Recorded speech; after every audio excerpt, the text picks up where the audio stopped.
J'appelle maintenant à la tribune donc Madame Marie Glock et Monsieur Jean-Paul Lemeunier. Si vous pouvez venir ensemble, je veux bien, pour juste que nous puissions gagner du temps, voilà, tout simplement.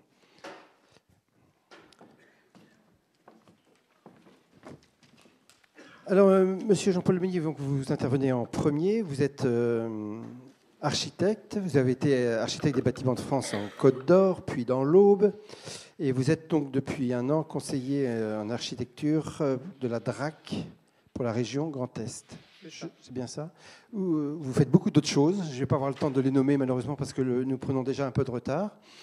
Et je voudrais que vous nous parliez un petit peu de cette spécificité des monuments historiques, de ces bonnes pratiques peut-être que vous avez aussi que vous avez rencontrées, que vous avez souhaité nous partager.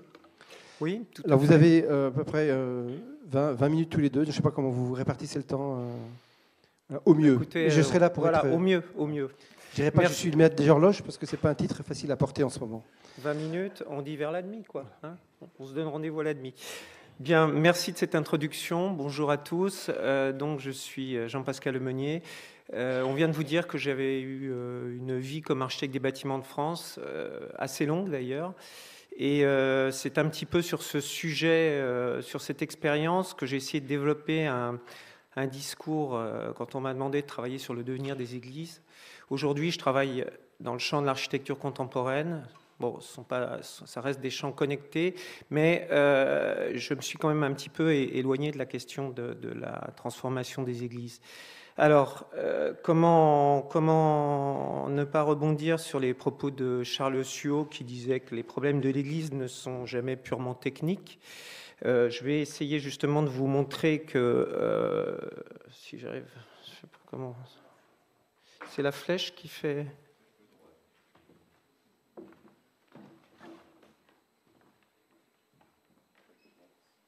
Merci. Voilà, alors vous avez retrouvé pas mal d'expressions, pas mal d'éléments qu'on a déjà évoqués ce matin dans mon propos. Ne pensez pas que j'ai eu des infos, c'est fortuit, s'il y a une forme de synthèse dans ce que je vais vous dire. Donc l'église au centre du village, c'est quelque chose qui est bien ancré dans la mentalité, en tout cas en France. Et quand je propose de voir ça un petit peu sur deux plans, voir un petit peu quel est le sens, quelle est la spécificité quand on travaille sur des églises en architecture et en monuments historiques, et ensuite voir comment, à travers cette méthode qui a été développée pour la restauration des monuments historiques, on peut essayer de travailler pour anticiper, accompagner le phénomène, pour mieux le maîtriser. J'ai choisi de travailler autour d'un certain nombre de mots-clés que je vais dérouler assez rapidement, si on m'a demandé. Et surtout, il y a une forme, quand on pense aux églises, il y a une forme d'évidence qui ont été développées déjà dans les propos de ce matin sur les aspects symboliques, la forme affectée au symbole, la question aussi des lois, la question de la présence d'une église dans un village. Alors la présence de l'église, c'est évident, c'est l'évidence même en France de la structure du village et de l'église et la façon dont ils sont intimement liés. Vous le voyez sur la partie basse, la partie droite. Vous voyez que le village s'est structuré indéniablement autour de l'église. Bon, l'église était d'abord la communauté des croyants, mais elle s'est intégrée dans le bâtiment même, dans la pierre du bâtiment. Et tout autour de ça, le paysage s'est structuré. Et autour du paysage, le territoire. On va le voir un peu plus loin. La question du devenir des églises n'est pas nouvelle. Je vous ai mis un petit texte de Maurice Barrès et une photo une gravure de l'abbé Grégoire, qui sont quelque part des gens qui ont eu à traiter le sujet, bon, évidemment dans d'autres circonstances, mais qui ont aussi, eux, traité d'une certaine forme de maintien, c'est les prémices de la création des monuments historiques à travers l'abbé Grégoire, et à travers Barrès, c'est un petit peu le sujet de ce début d'une entre guillemets décadence de l'Église qu'il faut maintenir contre toute attente. Donc je ne reviens pas, vous pouvez lire les textes, mais je ne reviens pas sur le principe de la structure du village et des quartiers canoniaux qui sont vraiment structurés autour de l'église. Et ce qui a été dit aussi tout à l'heure, l'Angélus de Millet, l'église est la maîtresse du temps. L'église au sens où il y a les heures qui sont comptées, mais c'est aussi le repos hebdomadaire, c'est aussi les jours de repos dans le calendrier grégorien qui est encore le nôtre. Le symbole, on en a parlé tout à l'heure. Mes propos sont très modestes sur le plan sociologique et philosophique, hein, mais la réalité, c'est que quand on travaille sur une architecture, il faut aussi intégrer ces données-là. Et dans le symbole, l'église est au centre du village, elle est entourée de son cimetière.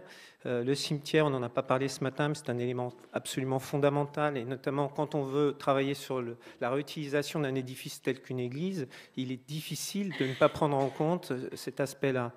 Notamment parce qu'un cimetière, c'est aussi un témoin sociologique de la vie historique, sociologique de la vie qui s'est passée sur ce territoire. Et c'est quelque chose, quand on a l'habitude de les parcourir, qui donne énormément d'informations. J'ai toujours été étonné qu'on n'étudie pas plus ces lieux.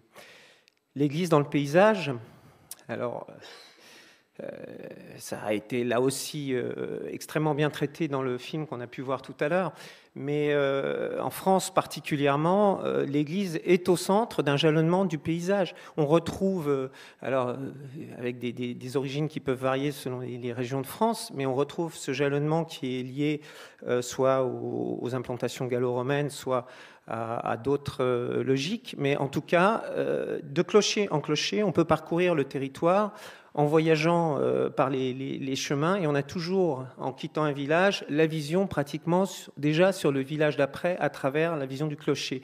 C'est ce que j'ai essayé de trouver en illustration. Deuxièmement, l'église au centre du territoire, l'église, quand vous montez dans le clocher, qui a été très souvent le lieu de surveillance du territoire, hein, on connaît ce rôle qu'a eu l'église en termes de défense contre les invasions et en termes de surveillance de la ville. C'est quelque chose que vous pouvez voir sur ce panoramique qui est pris du clocher d'une église. Il y a vraiment un lien intime entre les deux. Maurice Barrès dit « Une église dans le paysage améliore la qualité de l'air que je respire ». Bon, ça, je lui laisse la responsabilité de son propos, mais en tout cas, ce lien église-paysage est important. Le culte, un édifice fonctionnel, le terme ne doit pas choquer, c'est un édifice fonctionnel au sens où l'Église répond aux besoins de logement, d'accueil du public, d'abri, d'isolement, d'acoustique, de confort. Dans une église, on chante, dans une église, on joue certains types de musique. D'ailleurs, les musiciens savent qu'on ne joue pas tous les types de musique dans une église. Donc, il y a bien une réponse extrêmement programmatique à un besoin fonctionnel. L'église est essentiellement conçue pour l'exercice du culte. La nature et la forme du bâtiment, d'ailleurs, qui changent selon le culte qu'on y exerce. Et pas tant que ça, dans l'Église catholique, le schéma est extrêmement permanent. C'est ce que j'essaie de démontrer. Pardon, c'est ce que je démontre. Ça marche pas. Je sais pas si voilà. Pas tant que ça, parce que ce plan, ça a été évoqué ce matin, ce plan en croix. Et ce qu'on trouve le plus couramment dans la forme des églises, et il a fallu le XXe siècle pour qu'on sorte de ce schéma-là, qu'on peut retrouver à peu près partout. Alors il y a des variantes, il y a des églises halles. On a vu tout à l'heure une sorte d'église halle avec une nef et deux bas-côtés. Il y a des églises qui peuvent être à double chœur, etc. Mais ce plan est extrêmement obstiné. On le retrouve pratiquement dans tous les bâtiments cultuels sur lesquels on a travaillé, et notamment quand on travaille sur des monuments historiques, puisque là on travaille presque forcément sur des bâtiments avant 1905. Donc je rappelle deux petites choses quand même, spécificité de l'Église catholique, la permanence du corps du Christ, ça génère quand même une conséquence symbolique importante. Et l'organisation spatiale qui est intimement liée à la pratique rituelle des sacrements. Donc là aussi, vous avez, d'ailleurs qui a varié en fonction de Vatican II, en fonction des diverses modifications de la pratique des rituels. Mais encore aujourd'hui, on s'arrange de ce plan-là et on a fait modifier la position des gens à l'intérieur de l'édifice en fonction de cette pratique cultuelle. Je ne m'attarde pas sur les variations géographiques, l'évolution dans le temps. Bon, ça c'est quelque chose qui d'ailleurs touche peut-être plus le mobilier. Les protections. Alors, qu'est-ce qu'apporte une protection au patrimoine des églises ? Il y a eu un certain nombre de lois qui ont permis donc de créer, d'inventer ces monuments historiques. La principale, c'est la loi de 13, c'est celle d'ailleurs qui définit le concept de monument historique. Et qu'est-ce qu'elle permet ? Elle permet de conserver avant tout les édifices, les conserver, d'accord ? J'irai pas au bout, mais c'est pas grave. De définir les normes de restauration, etc. Et donc d'aller aussi sur ce que je vous montre là, c'est-à-dire que c'est un état sanitaire. C'est un état sanitaire que j'avais fait effectuer dans l'Aube. Je signale qu'en France, il n'y a pas vraiment d'état sanitaire global réel des édifices. Et là, ce que vous voyez, les petits éléments que vous voyez sont des éléments d'étaiement. Ça veut dire que toutes les églises qui sont formalisées par ce symbole sont des églises qui sont étayées. Pourquoi j'aborde ça très rapidement ? C'est parce que, écoutez, l'état des églises dans l'Aube n'est pas extraordinaire, mais il y a d'autres départements à peu près identiques. Et la première tâche qui nous est demandée en tant que conservateur, entre guillemets, en tout cas le travail des architectes des bâtiments de France sur le terrain, c'est que ces édifices passent le temps. Alors, un panel de devenir possible. On les a presque tous évoqués ce matin, avec la question de l'Église qui est encore affectée ou pas au culte, et qui va de l'Église dans son état d'utilisation tout à fait traditionnel jusqu'à l'Église en ruine, voire l'Église démolie. L'Église en ruine a encore un caractère sacré reconnu, alors que l'Église démolie, c'est un petit peu plus difficile de savoir ce qui reste du sacré, puisque par définition, le terrain est nu. Transformation. L'idée de ce point-là, c'est d'expliquer un petit peu, comme ça a été dit ce matin, qu'il y a une multitude d'acteurs à mettre autour de la table et que... elle ne marche pas, Ah bon, d'accord, c'est moi qui suis... D'accord. Oui...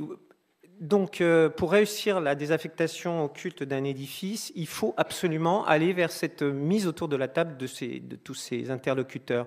Alors, il y a des commissions qui n'ont pas été nommées ce matin, comme la commission départementale d'art sacré. Dans certains départements, elle a un rôle réel qui permet justement de discuter de ces choses-là devant les personnes qui sont responsables du culte. Et l'architecte des bâtiments de France peut être assez souvent associé. Je passe très vite. Le clergé, on va passer rapidement, pratiquement tout a été dit. Simplement une petite virgule sur le principe que le clergé reste une autorité morale, ça a été dit très bien par M. Suot tout à l'heure. Et à ce titre, on est dans la composition avec la population. C'est une composition obligatoire avec le clergé. Le maire, dans le rôle qu'on lui a déjà bien défini ce matin, il est encore plus essentiel dans les petites communes parce que c'est lui qui a les clés en main, c'est au sens propre et au sens figuré, et selon l'attitude plus ou moins vertueuse du maire, je vais terminer, on se retrouve dans des situations extrêmement complexes à gérer. Alors, je voudrais juste vous montrer très rapidement. Bon, l'architecte maître d'ouvrage, on en a vu un ce matin. La méthode, c'était d'expliquer tout simplement que la méthode des monuments historiques a été petit à petit normalisée. On en arrive à des documentations qui sont en ligne que vous pouvez aller consulter. Et vous comprendrez que l'application de cette méthode peut donner justement, je termine par cet exemple, c'est un architecte du patrimoine qui est à la fois président d'une association dans l'Aube et qui a appliqué sur un édifice qui était en ruine la méthode enseignée à Chaillot, qui est l'école qui apprend aux architectes à travailler sur les monuments historiques. Et donc, il y a une phase de tôlage de préservation de l'église. Ensuite, il y a une phase de travail sur le programme en associant le maire, les élus, le clergé, l'architecte des bâtiments de France. Ensuite, on a fait toute une série de scénarios possibles pour travailler sur les devenirs possibles de l'Église. Et enfin, on a terminé par des simulations de projets qui permettent en extension de faire de cette Église peut-être un équipement culturel. Voilà, je vous remercie.